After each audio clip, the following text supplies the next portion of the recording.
dia, graças a Deus, irmãos e irmãs. Amém? Amém. A igreja pode sentar, em nome de Jesus. Eu quero começar pedindo perdão para os irmãos e as irmãs. É que o ministro do louvor da minha igreja faltou e eu tive que ficar para fazer a primeira parte, por isso que eu acabei chegando agora. Quero pedir perdão para a igreja. A outra questão que eu quero dividir com vocês nessa manhã é a alegria de estar aqui com vocês e agradecer ao pastor Roberto pelo convite. Eu sou pastor da igreja metodista, que fica aqui na Visconde do Branco. Já estou pastoreando já há uns 20 anos e uma das coisas que nós mais identificamos no processo do ministério pastoral é que às vezes, principalmente quando você não é da cidade, a maioria do meu tempo pastoreando.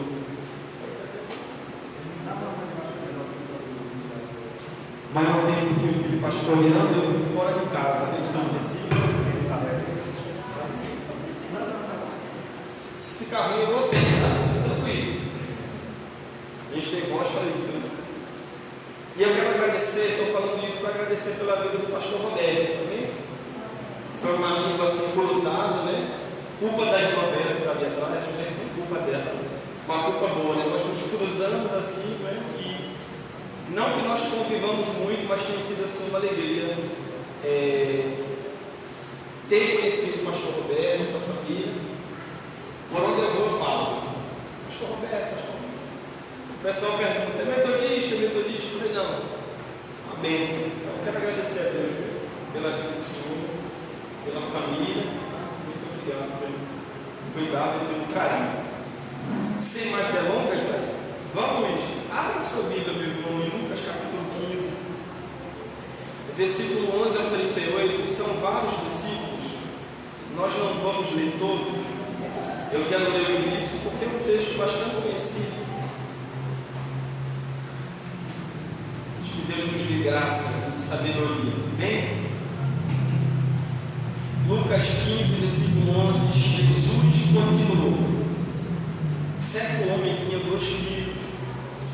Um mais moço deles disse ao pai: Pai, quero que o Senhor me dê a parte dos meus bens e me pague. E o pai repartiu os bens entre eles. Passados não muitos dias, o filho mais moço, ajuntando tudo que era seu, partiu para uma terra distante e lá desperdiçou todos os seus bens, vivendo de forma desenfreada. Depois de ter consumido tudo, sobreveio àquele país uma grande fome e ele começou a passar necessidade. Então foi muito trabalho a um cidadão daquela terra e este mandou para os seus campos a fim de cuidar dos porcos. Ali desejava alimentar-se das alfarrobas que os porcos comiam, mas ninguém lhe dava nada. Então, caindo em si, disse: Quantos trabalhadores do meu pai têm pão com fartura e eu aqui estou morrendo de fome? Vou me arrumar, voltar para o meu pai e dizer: Pai, pequei contra Deus e diante do Senhor, já não sou mais digno de ser chamado de seu filho. Trata-me pelo menos como um dos teus trabalhadores. E arrumando-se foi para o seu pai. Vinha ele ainda longe quando seu pai o avistou e, compadecido dele, correndo, o abraçou e o beijou. E o filho disse: Pai, pequei contra Deus e diante do Senhor, já não sou digno de ser chamado seu filho. O pai, porém, disse aos seus servos: Tragam depressa a melhor roupa e vistam nele. Põe um anel no dedo e sandálias nos seus pés. Tragam e matem um bezerro gordo. Vamos comer e festejar, porque este filho estava morto e reviveu, estava perdido e foi achado. E então começaram a festejar. Amém, irmãos? O pastor já orou, está orado, né? É mania de pastor orar novo, né? Mas já está orado. Irmãos e irmãs, Deus de misericórdia, Eu queria começar a partir do conceito do que significa misericórdia na Bíblia. Na nossa cultura ocidental, nós entendemos misericórdia como ter pena de alguém.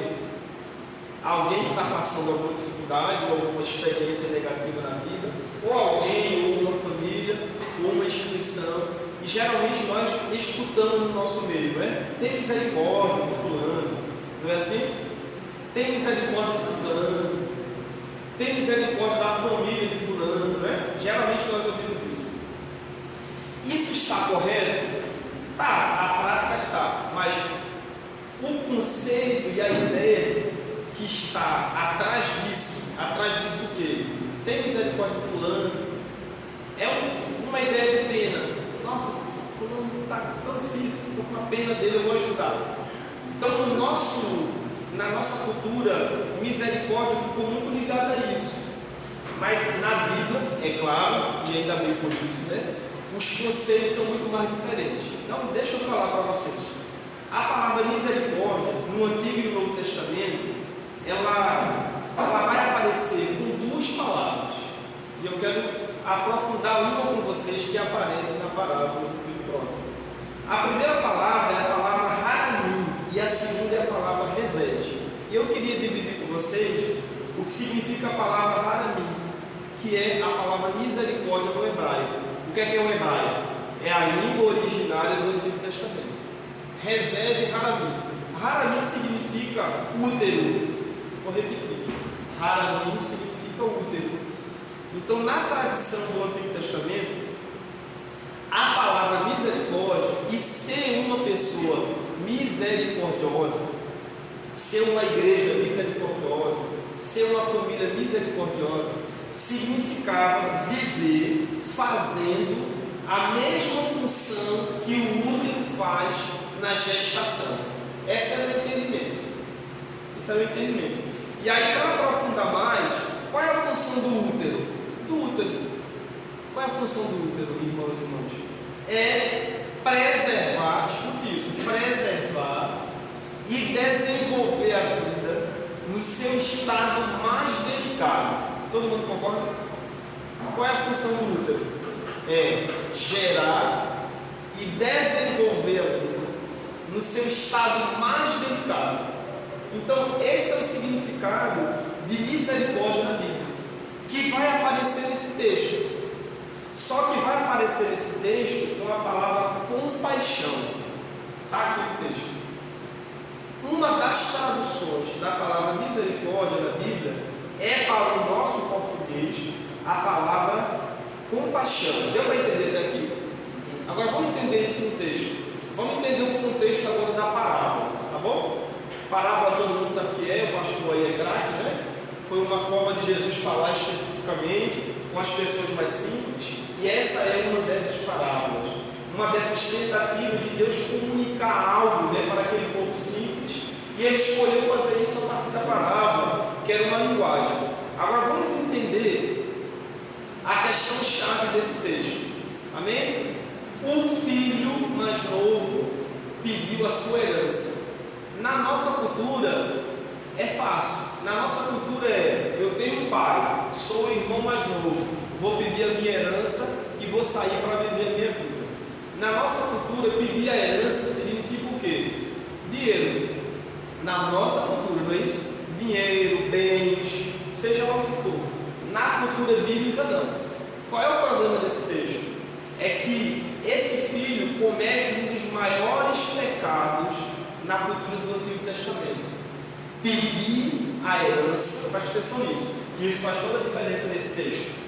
Pedir a herança enquanto o pai está vivo. Naquela cultura, significava uma traição mortal. Geralmente a gente fala ingratidão, mas não é só ingratidão. Nessa cultura, você não pede a herança com o seu pai vivo. Você pede a herança a administradores. Então, geralmente nós damos ênfase às prostitutas que o filho gastou dinheiro, às meretrizes, o que ele fez naquela terra, mas o mais grave não é isso. A gravidade desse texto é que ele deixou esse pai profundamente magoado. coração traído, porque pedir a herança na cultura bíblica significa dizer: eu não o reconheço mais como meu pai. Misericórdia, né?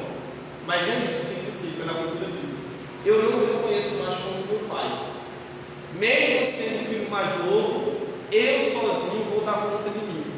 E aí a gente sabe o que acontece, né? Como gente mais nova, que acha que pode dar conta de si, né? Mas não experimentou o mundo, né? A voracidade do mundo, e aconteceu isso que aconteceu com ele. Só que há um outro detalhe, é para onde ele vai, que é a segunda diferença mais profunda nesse texto.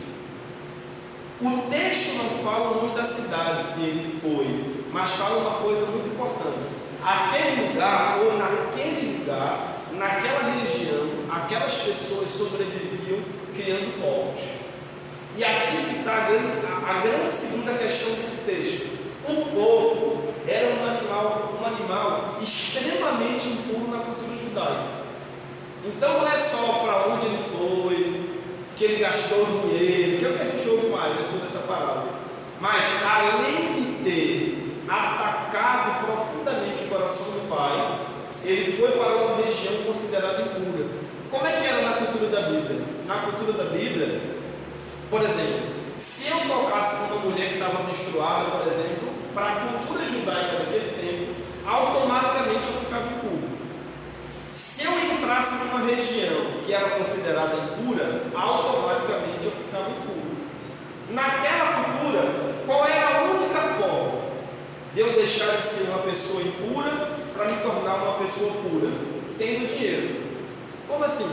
Que eu ia ter que voltar para o templo, comprar o animal, entregar ao sumo sacerdote, o sumo sacerdote sacrificava, e somente depois daquele ritual eu era considerado uma pessoa pura novamente e poderia me relacionar com as pessoas. Então veja, quais são as duas gravidades seríssimas da parábola? Só para a gente voltar. Primeiro, ele feriu o coração do pai profundamente, pedindo herança. É como se ele dissesse: você está morto para mim, vou me virar. E segundo, ele foi para uma região considerada impura. As pessoas crentes, as pessoas consideradas de Deus, as pessoas consideradas santas, não passavam por nenhuma região de criação de porcos. Ou, qual era a outra região mais séria? A região da Samaria. Esses dois lugares eram lugares impuros, lugares graves. Aí vem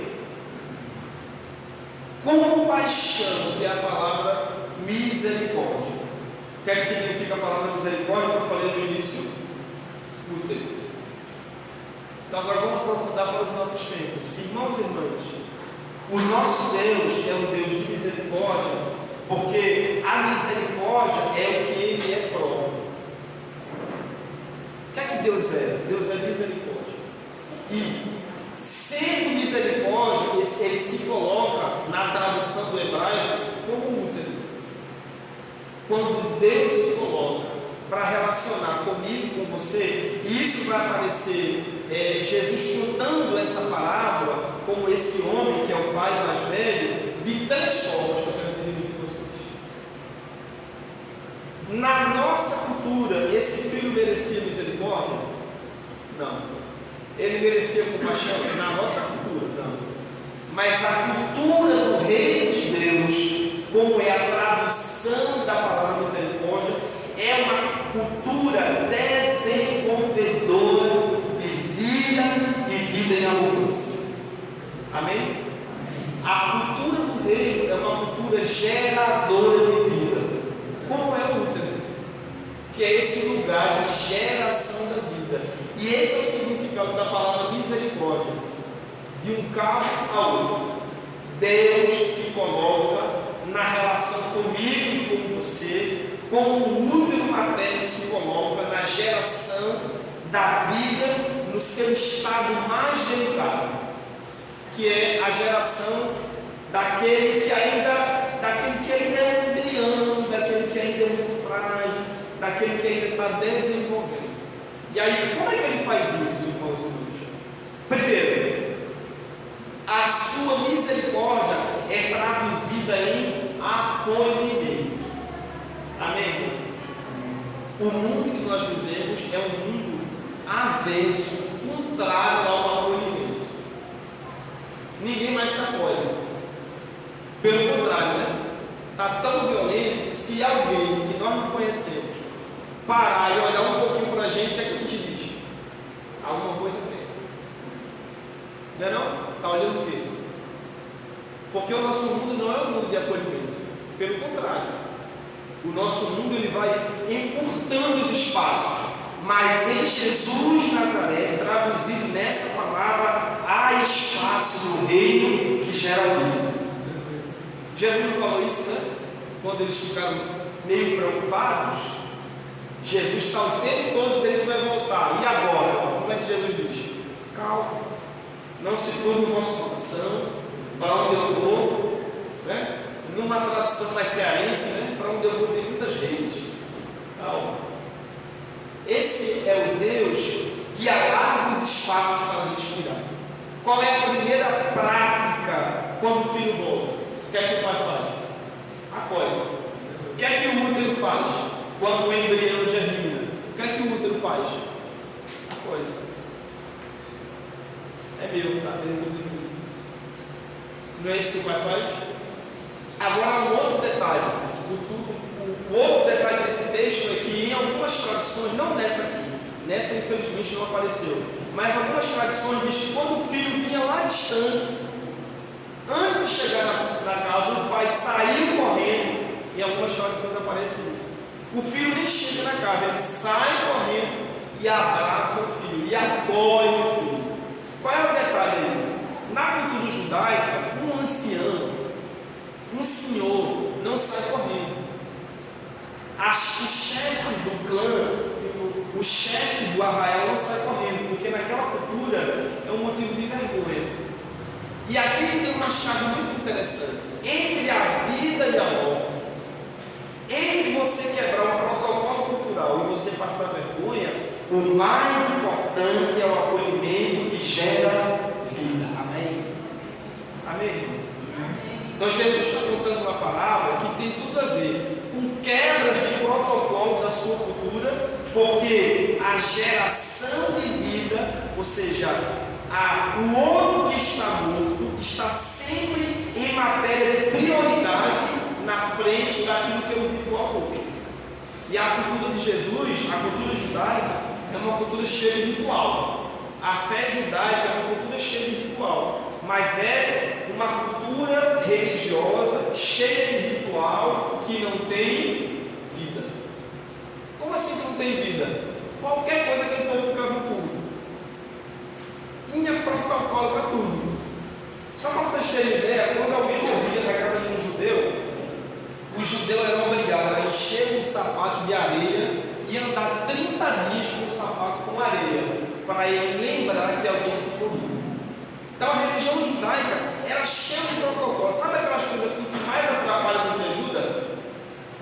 Era isso. Então Jesus vem quebrando esses protocolos, mostrando que, sendo Deus um Deus de misericórdia, Ele é um Deus que acolhe, que vai na contramão do que gera morte, que é a função do útero: gerar vida, acolher e desenvolver a vida no seu estado mais delicado.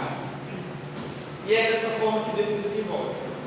Eu gosto dessa palavra delicado porque, como é a nossa vida, gente? A vida humana. Nós é que somos orgulhosos, mas no bruto, na brutalidade, como é que é a vida? A vida é, essa semana eu fiz uma grande organização da minha vida para ir para o culto no domingo. Aí chega no domingo de manhã, dá uma diarreia. Nós somos frágeis. Somos ou não somos? Nós somos frágeis. Me organizei a semana inteira para no domingo, deu uma dor de dente. Insuportável no domingo. É ou não é? Agora, eu organizei alguém para pregar na minha igreja e uma pessoa ia fazer um louvor enquanto eu estava terminando a escola dominical. Aí a pessoa não chegou. Isso é a vida é frágil. É frágil. E aí eu olhei e falei, caramba, ele não veio. Eu olhei, pastor, acordei com uma Mas o nosso Deus é um Deus que pensa naquilo que é delicado, naquilo que é mais específico, porque Ele é um Deus que tem compromisso com a vida. Aí veio uma Rebeca, está ali o Rodolfo. Então, vocês vão mudar caramba. E eles quase não vêm, não é, Rebeca? Vamos falar a verdade, não? Ela trabalha hoje, elas vieram hoje. Falei, esse Deus, é um Deus misericordioso, gerador de vida, naquele lugar que a gente acha que não vai dar nada, que é frágil, porque esse é um Deus que tem compromisso com a vida. Isso significa um Deus que tem misericórdia. Segundo ponto que aparece nesse texto: quando eles se encontram, que eles já entram na casa, o que é que o pai diz? O que é que o pai diz? Vamos dar um banho nele, vamos trocar a roupa e dar um anel novo. Isso era a configuração da cultura. O que é que significa isso, irmãos e irmãs? A cultura geradora de vida é uma cultura com tendência de investimento em quem é frágil. Como é que ele entrou na casa do pai? Porque o banho é depois, né? O banho é só depois, né? Como é que ele entrou de verdade ainda na casa do seu pai? Ainda sujo, ainda pecador, ainda frágil, ainda com muita culpa. Vamos só lembrar um pouquinho para trás, o que é que ele está pensando, ele dentro da cabeça dele? Numa linguagem nossa, o que é que ele está pensando? Rapaz, eu fiz uma besteira na minha vida, tão grande. Até os trabalhadores do meu pai estão comendo melhor do que eu. Vou voltar, só que vejam, ele vai voltar sem ter a certeza de como vai ser. Por quê? Quem que está lá, irmãos e irmãs, que representa a religião morta e sem vida? Quem que está lá? Quem é que ele vai encontrar? Além do pai, quem é que ele vai encontrar? O irmão. Que representa nessa parábola um religioso mesmo. A pessoa que dá o dízimo mesmo, a pessoa que é crente mesmo, mas não é misericordiosa. Alguém conhece alguém assim? Está cheio, né? Que cumpre todo o ritual, que está certo também, não está errado, não falta o culto, dá o dízimo, está na escala V, mas está muito distante ainda de Jesus de Nazaré. Cumpre só o ritual, porque o ritual sem vida é morte religiosa. No segundo momento ele entra na casa e o pai diz: dá banho e troca toda a roupa. Irmãos e irmãs, na nossa cultura, investir tem sempre uma intenção de lucrar, não é? Eu vou investir aqui porque eu vou ganhar ali. Vou receber alguém na minha casa para tomar um chá ou um café, porque eu estou esperando que ele vá me chamar para tomar café na casa dele também. Vamos pensar um pouco na nossa cultura, é assim, não é? Pegou emprestado, paga, senão ele mata. É a nossa cultura. É ou não é? E quando isso não acontece, eu falo para crente, está envolvido para mim. E quando isso não acontece, o que a gente diz?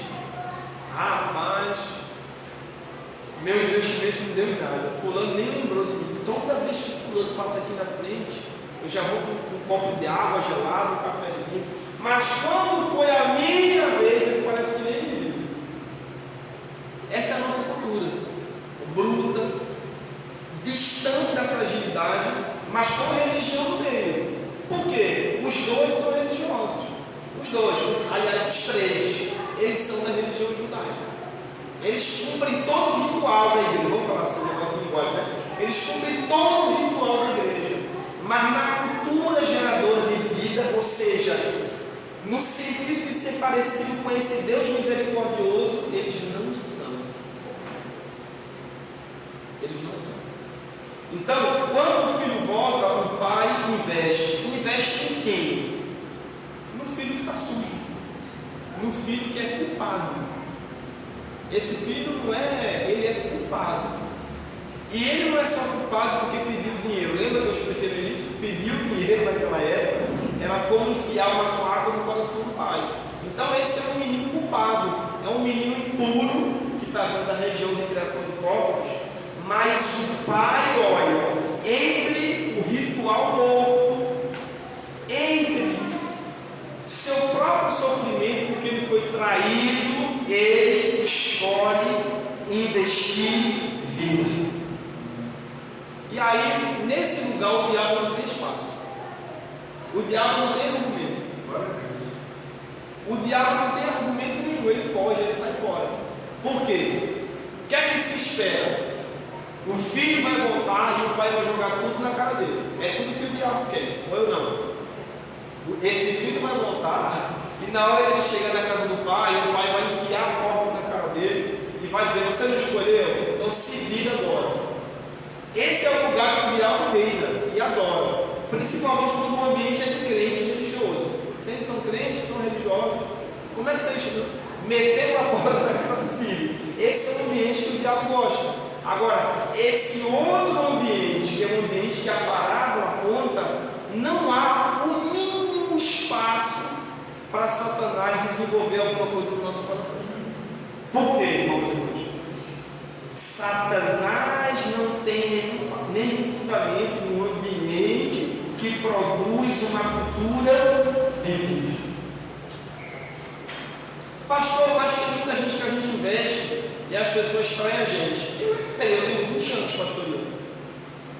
Na minha experiência, assim, de 20 anos pastoreando, pessoas chegam quebradas na igreja, família, tudo quebrado. Quando arruma, que você, como pastor, o pastor fala: caramba, agora arrumou, agora ajustou, agora essa pessoa vai me ajudar no louvor, agora essa pessoa vai, sei lá, vai me ajudar com as crianças. Me ajudar não, né? Porque ninguém ajuda o pastor, né?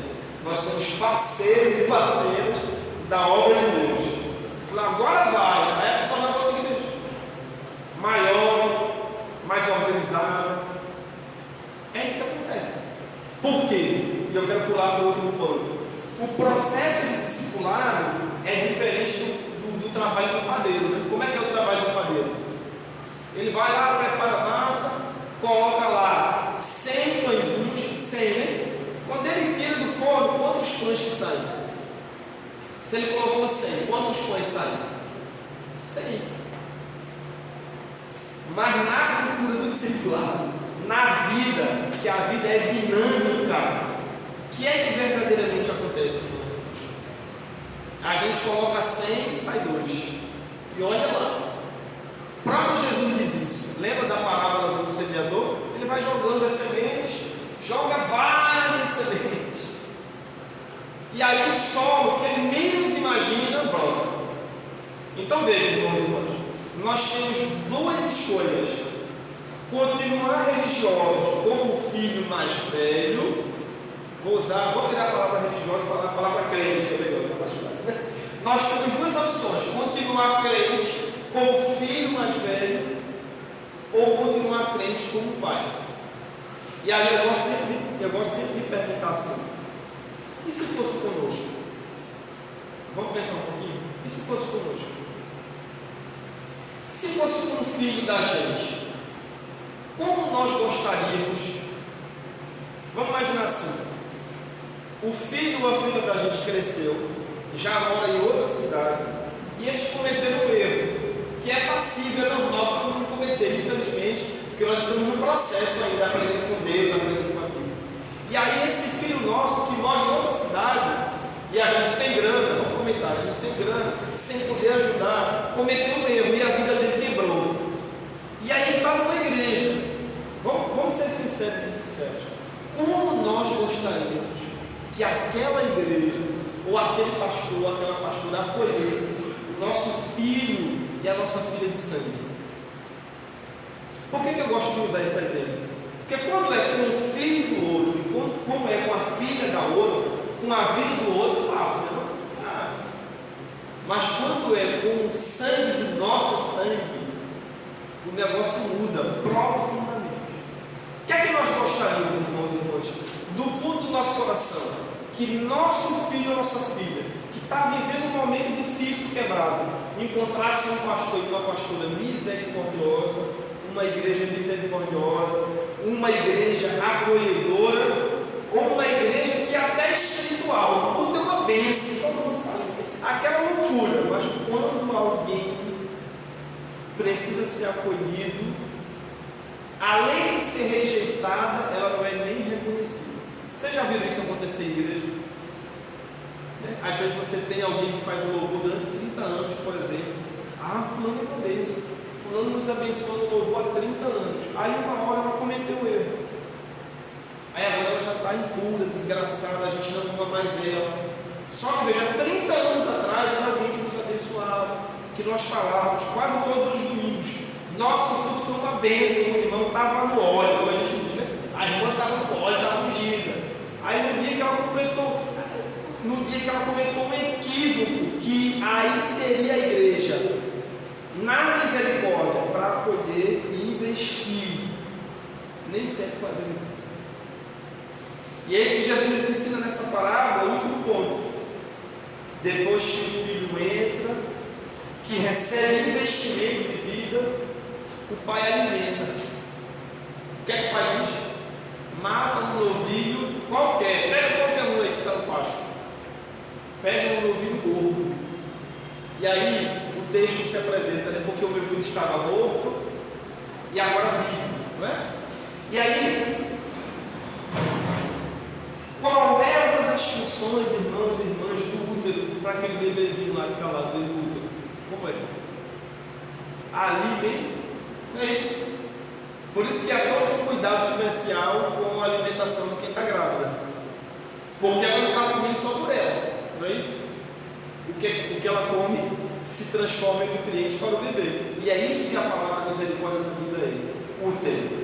Deus se relaciona conosco como se ele fosse um útero. E também, além de nos acolher, investir em nós, ele nos alimenta. Isso é o que Jesus é.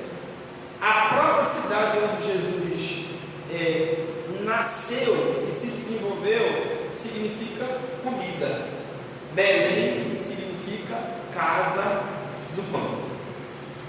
De onde ele veio? Há uma referência enorme na Bíblia sobre uma das maiores características do ministério prático de Jesus. Jesus aparece no Novo Testamento muito mais com ele do que a gente nota. Está lá no texto. É que às vezes a gente lê a Bíblia como se ela fosse assim um livro muito distante da nossa vida, mas não é. Leia uma Bíblia dessa semana e percebam o quanto Jesus falou para comer com os discípulos. E na maioria das vezes foi comendo, somente comendo. Isso é muito interessante.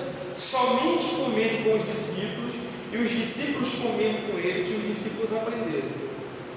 Isso é difícil de entender? Não.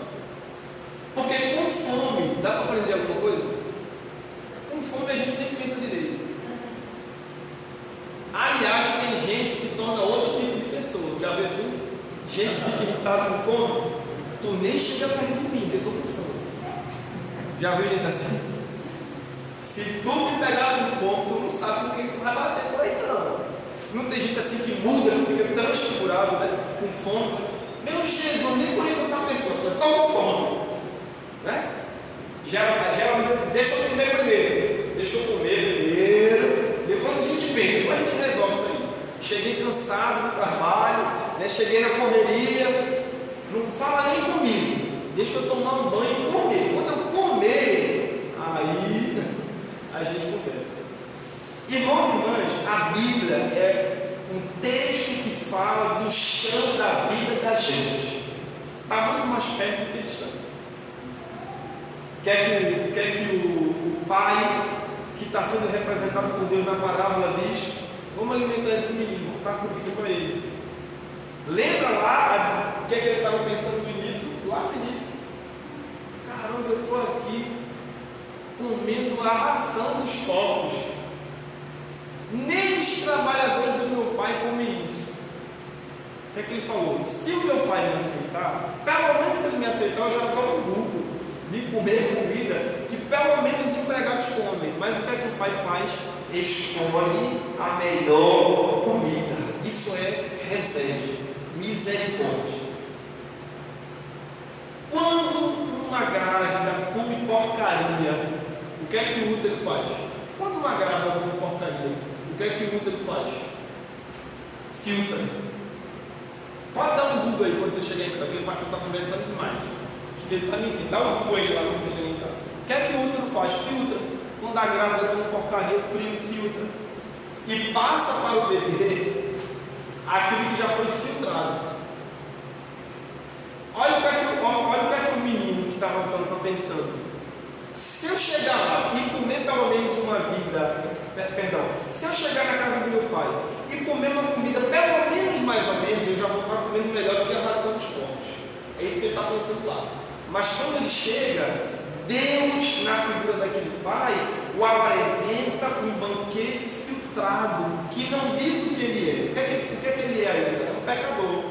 Mas ele é um pecador, irmãos e irmãs, em recuperação. Não há nada mais prioritário para Deus. Um pecador e uma pecadora em recuperação. Um pecador e uma pecadora em recuperação, diferentemente de nós, ainda bem. Que é Deus. Diferentemente de nós, o que Deus apresenta é um banquete com as melhores iguarias. O que é que o pai diz?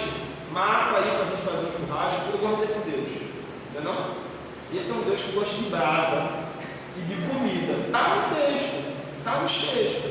É que a gente lê correndo, lê atrasado, lê no final do livro quando a gente está com sono, né? É só ler. O tempo todo Jesus está. Vamos só lembrar daqueles textos? Os discípulos vão para o mar, não pescam nada. Lembra do texto? A pesca maravilhosa.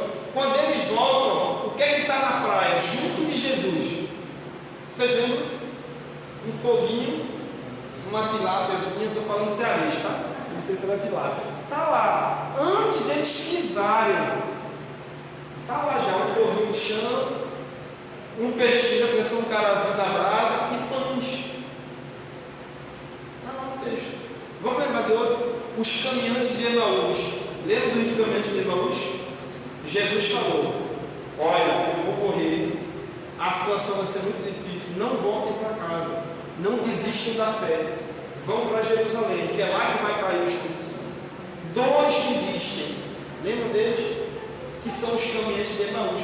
Aí estão voltando para casa, eles estão tão doidos, que Emaús significa lago salgado, lugar sem vida. Eles ficaram tão decepcionados com a morte de Jesus que eles estão voltando para um lugar que nem vida tem. Normal, né? Quando a gente não está bem da cabeça, coisa boa a gente não faz. E aí, quando eles estão já chegando, que está anoitecendo, eles convidam Jesus: entra. Não está lá no texto? Entra. Aí Jesus continua explicando as escrituras e eles nem conhecem Jesus. Vamos pensar, hoje tem Uber, tem moto, tem bicicleta, mas nesse tempo aqui não, era canela. Eu sou de Pernambuco, né? Tem uma expressão que diz assim: quando você anda muito assim, é sebo nas canelas. É uma expressão lá de Recife. As caminhadas eram muito longas, então provavelmente Jesus demorou muito tempo com eles, tentando explicar que era ele, mas eles não estavam entendendo. Aí ele entra na casa. Quando entra na casa, o que é que eles fazem lá? Comem. Quando eles comem, o que é que Deus diz? As escamas dos olhos deles caíram e eles reconheceram que era Jesus, porque esse é o Deus que trabalha como pão. Aleluia. Esse é um Deus que come, que gosta de comer, que nos alimenta e que nos alimenta com o melhor dessa terra. Qual é uma das características bíblicas de Jesus? Eu sou o pão da vida. Aquele que comer desse pão nunca mais terá fome. Mas como Deus nos conhece, comer pão seco é ruim. Engarga aquele negócio. Aí o que é que o texto diz? Que Jesus também é: eu sou a água da vida. Aquele que beber de mim jamais voltará a descer. O que é isso, irmãos e irmãs? Para terminar agora, nós temos um Deus completo.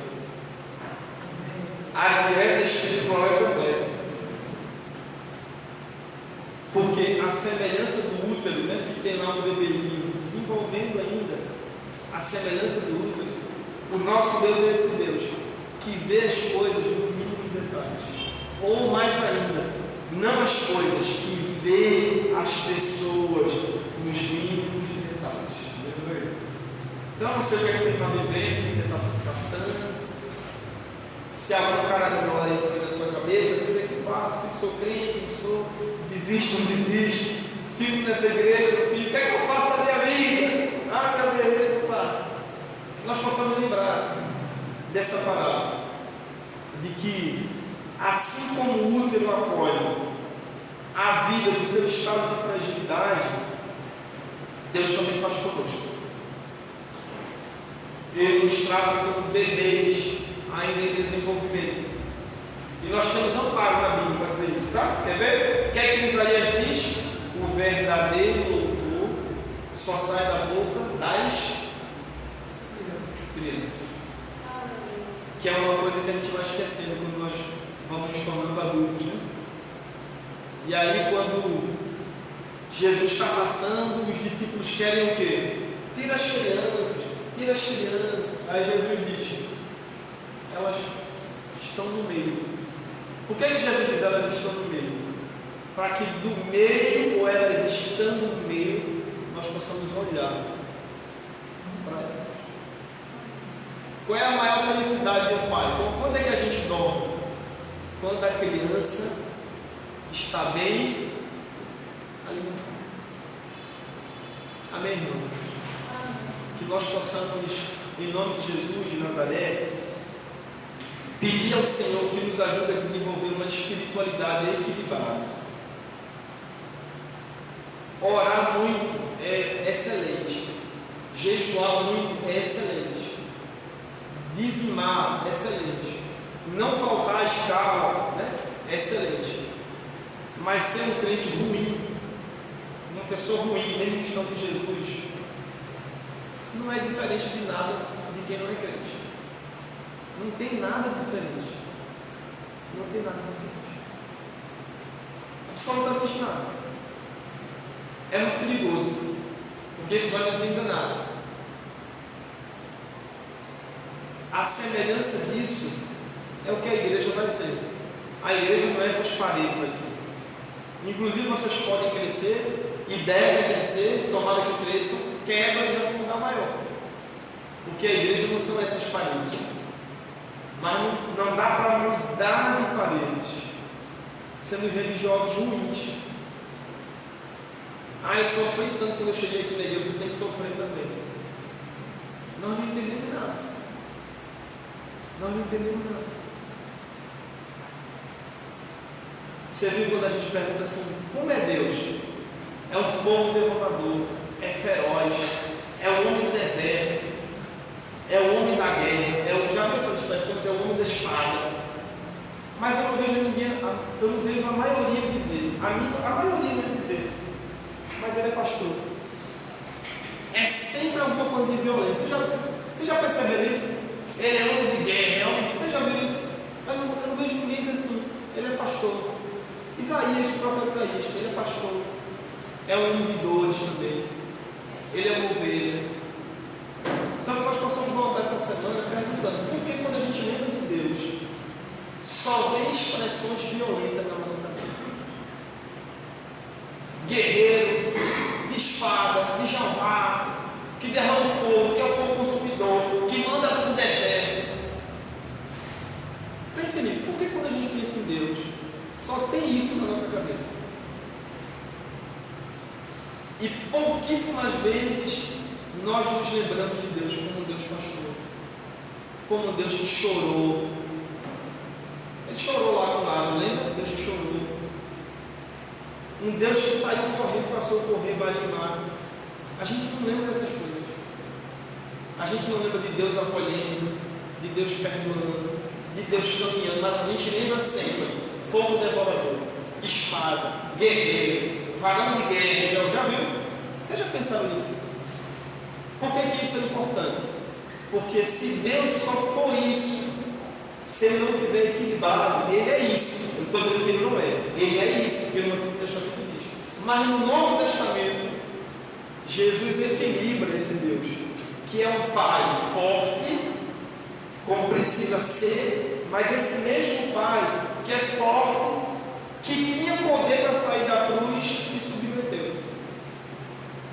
E foi. Então ele é um Pai forte, duro, mas ele é um Pai extremamente amoroso. Amém, irmãos? Quando a gente junta com o que é forte, com o que é amoroso, equilíbrio. E é isso que acontece conosco. Toda vez que o Espírito Santo cai sobre nós, o poder de Deus precisa nos equilibrar. Amém? Que a misericórdia de Deus nos equilibre.